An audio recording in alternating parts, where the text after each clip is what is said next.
Today in the grain market, soybeans got hit hard. There is concerns about global demand, and exports to China fell to a 4-year low for the month of March, and it basically gave back all of Friday's gains. We were about 18 cents lower at one point. We got down to 11.56 and three quarters. Option open interest, though, added 8,300 calls to the July side. So I think that's just letting you know that we are migrating from May to July. Certainly looks like a lot of the buying came in on the 1210 to the 1250 strike. We also bought some puts. It's certainly looking like perhaps the 1140, 1150 is a big support level, with $12 being kind of an objective for soybeans. So we're watching that number. Even though we are off today, it looks like it's still holding that support number. So that's something that we can watch going forward. CVAL for soybeans is at 16%, with the oil at 28.4 and meal up a little bit at 23.5. Today, corn also was lower. Investors are adding to that short position.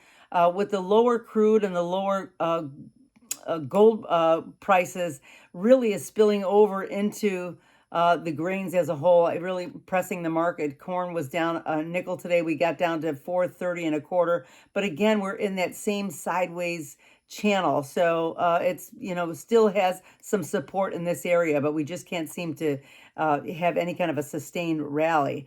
Right now, we sold out a lot of that May options, and we bought in July options 4,700 calls, all the way up to $5. So that's something to watch as we go forward. CVAL is at 22.5%. Wheat, again, is lower across the board, all three contracts. There is some technical selling that returns those futures back to the downtrend that we have been in really for months and months. And this is in spite of Russia raising its price point, actually, and we thought that might be a little bit more support, but just not yet. There really is no world shortage right now. We do have some weather issues here in the U.S., but they're just not enough to kind of move the needle. And some of this overflow selling from the other grains really put some pressure on the wheat.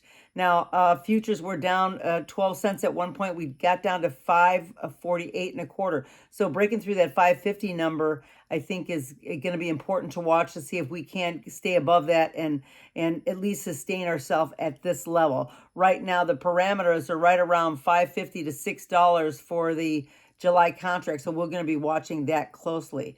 The CVAL for the wheat is at 32%, so pretty much a bearish tone to start the week in the grain market.